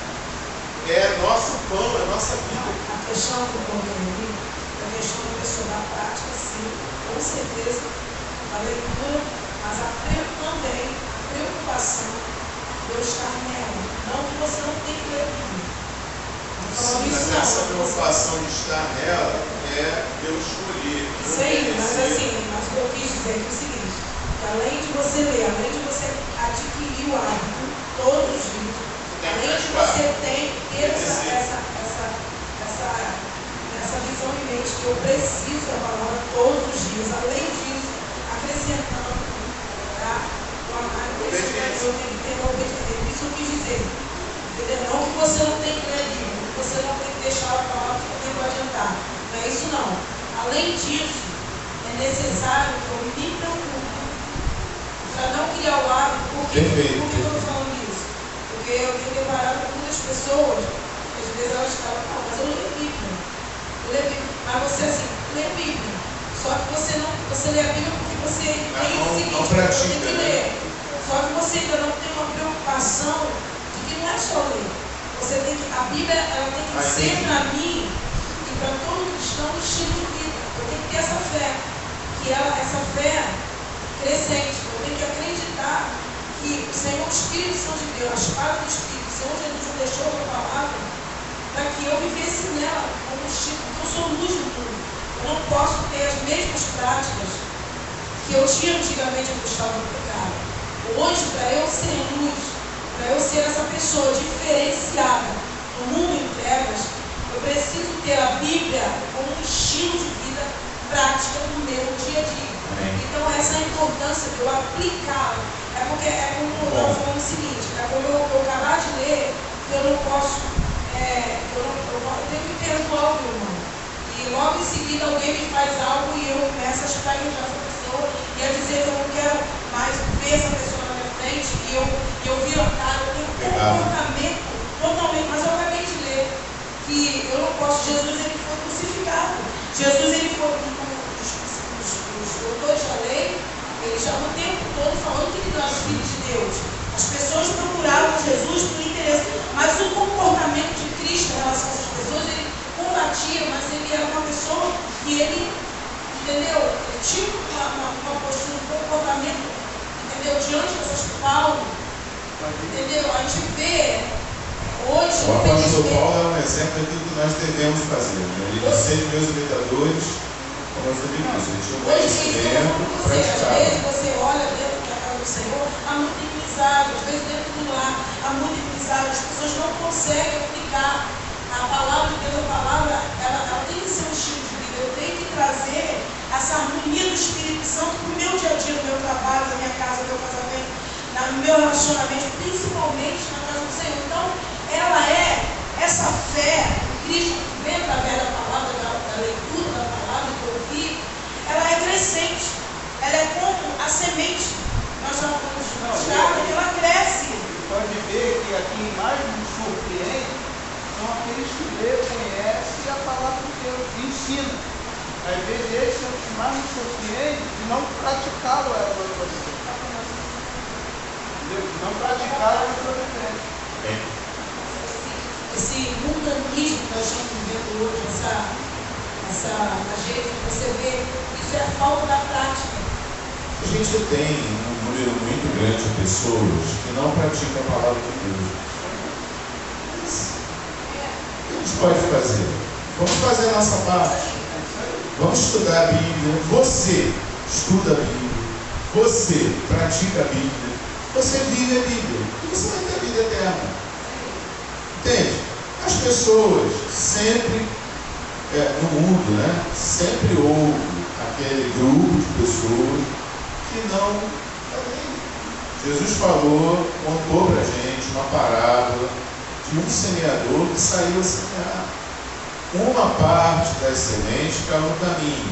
Esse aí nem houve. Uma outra parte recebeu a palavra com alegria, mas estava no meio das pedras, então não tinha raiz, morreu. O sol veio, a luz, morreu. Um outro grupo de pessoas, ele recebeu a palavra gostoso no coração, creu, virou crente, veio para a igreja, mas os espinhos, que são os cuidados da vida excessivos, mataram essa vida. No quarto grupo, no quarto tipo de solo, a gente tem um grupo de pessoas representado pelo solo bom, e mesmo assim, uns produzem 30, outros produzem 60, e outros produzem 100. Então, é claro que não é uma matemática exata que Jesus quis dizer para a gente. Mas se a gente colocar aqui,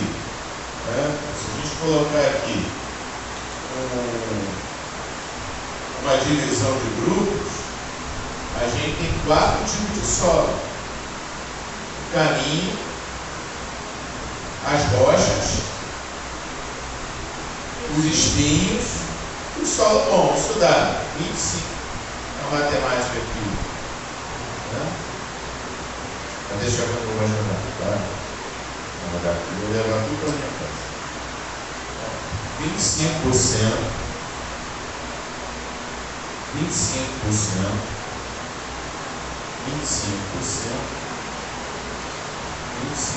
25% é um quarto. Uma parte de 4 partes. Então, é todo mundo que vai salvar? Sim ou não?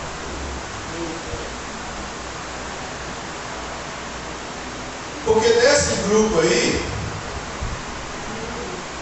essa parte não salva, essa parte também não salva e essa parte também não salva. Só salva uma parte. Então você que pensa que está em pé, cuidado que você não caia. Você que acha que é crente de verdade, cuidado para você não tropeçar. Então é isso que a Bíblia diz. Então muito cuidado. Jesus falou de uma porta que é larga e espaçosa.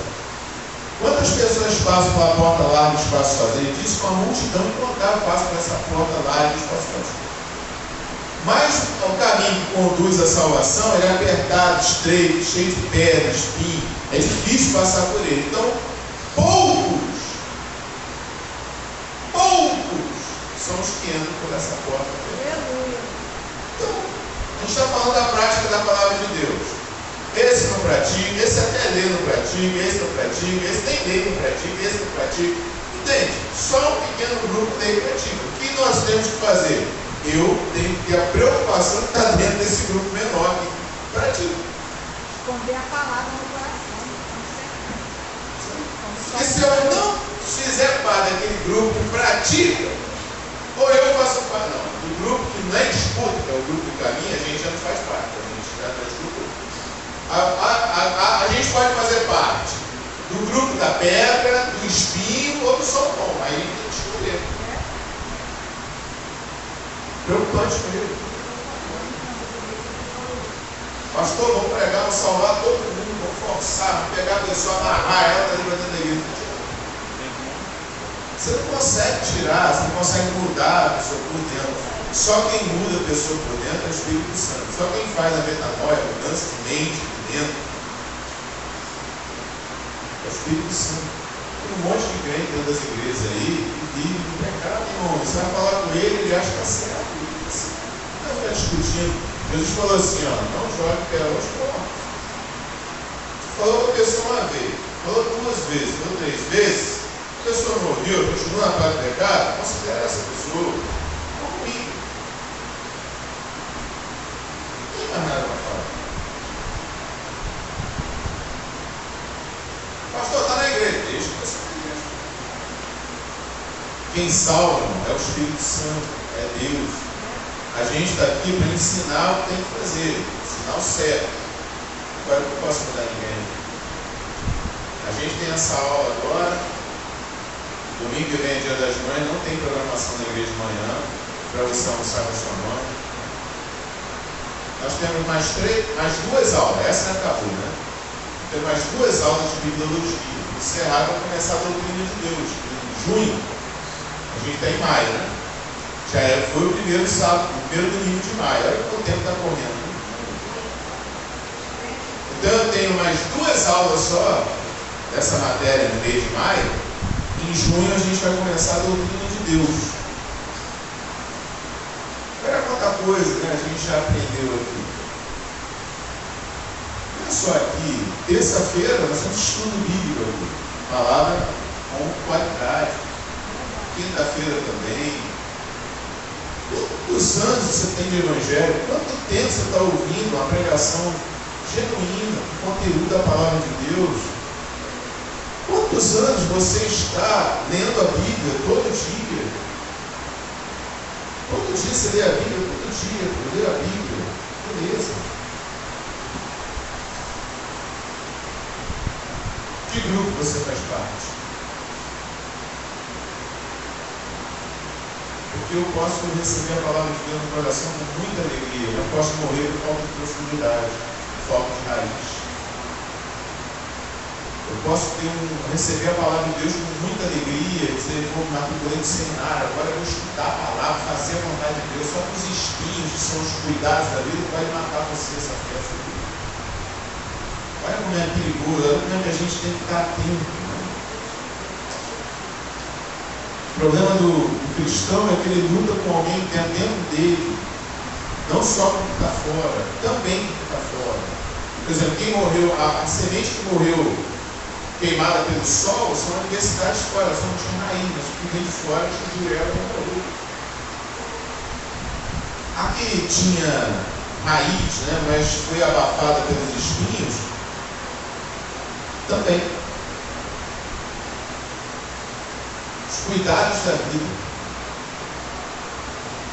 E a gente vai ficando aí cada vez mais cuidadoso com a nossa vida. Pastor, eu tenho que cuidar de mim. Verdade. Pastor, eu tenho que ver a minha vida. Verdade. Pastor, eu estou muito ocupado agora, posso, de repente, eu estou programando aqui para mês que vem. Verdade. Pastor, eu tenho uma vontade imensa de ser mais assíduo, de fazer mais coisas, mas agora eu não posso, Deus sabe. Na verdade, Deus sabe. Deus sabe todas as coisas.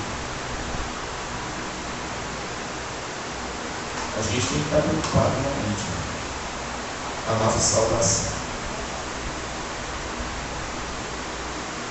A Bíblia é a palavra de Deus. Conforme vimos anteriormente, a Bíblia deve ser escrito profético. Hebreus 1 diz: havendo Deus antigamente falado muitas vezes e de muitas maneiras aos pais pelos profetas, a nós falou-nos nestes últimos dias pelo Filho. Então, Antigo e Novo Testamento, a palavra de Deus. 2 Pedro 1, 20 e 21, a gente já leu várias vezes aqui, né? Nenhuma profecia da Escritura é feita por homens, por vontade de homens, mas homens santos falaram, inspirados por Deus.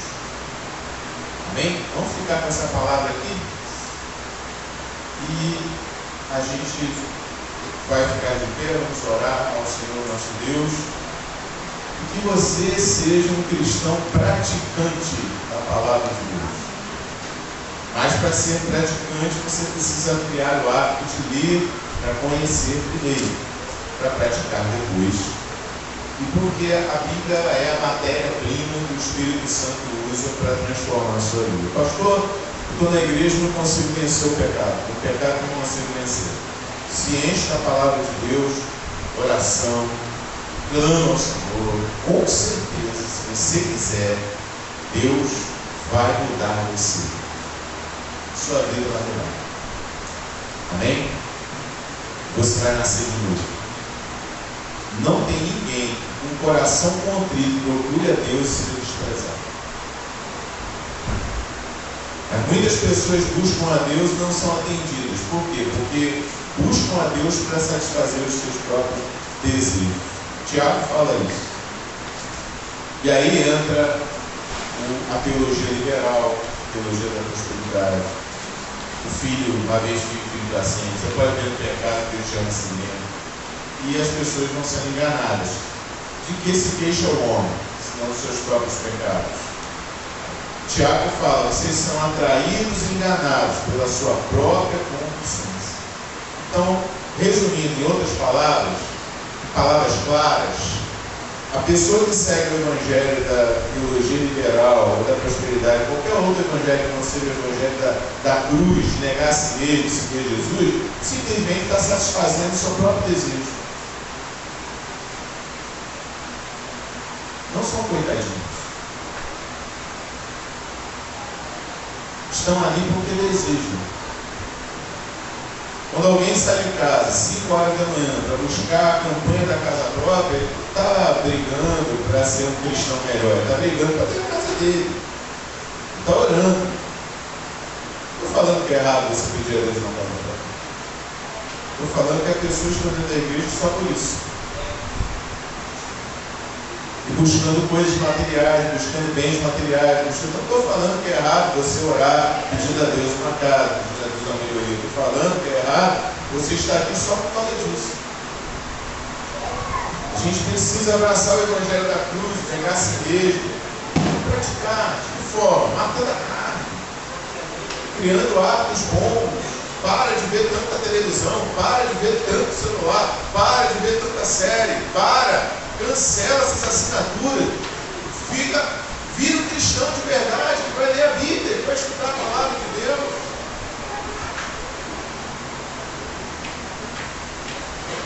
O homem natural não conhece as coisas do Espírito de Deus, porque eles são loucura. Enquanto você continuar se enchendo de um monte de coisa secular e não lendo a Bíblia como você deve, não se dedicando a Deus, não tendo um coração contrito, Jesus está voltando.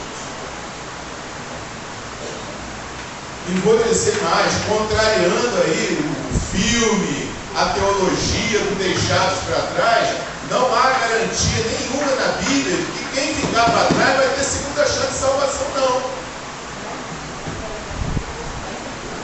E mostra na Bíblia, irmão, um texto que dê essa certeza para você, porque a única certeza que eu tenho é que Deus fez uma aliança com Abraão, com a descendência dele. Agora você é israelita, você é judeu, você é descendente de Abraão no sentido carnal, porque a aliança que ele fez com Abraão lá garante que o remanescente será salvo. Agora, você como igreja, Israel espiritual, você só tem uma chance, essa chance é agora.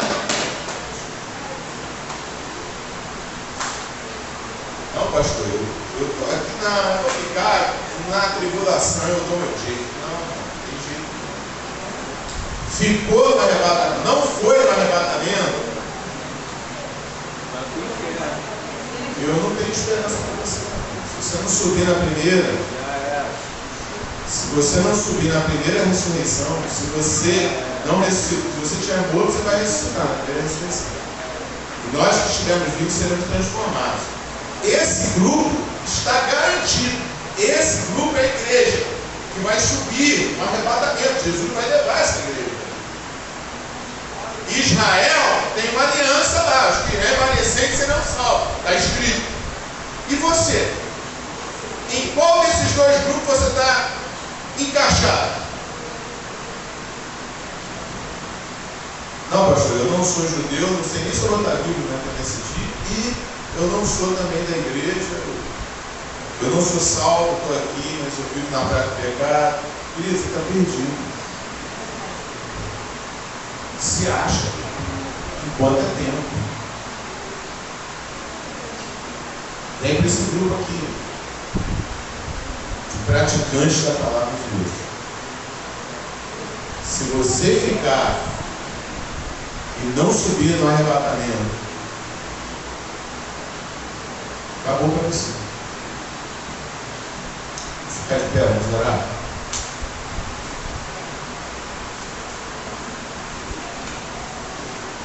Pai, nós te agradecemos, ó Deus, pelo ensinamento da tua palavra. Pedimos, ó Deus, que o Senhor venha nos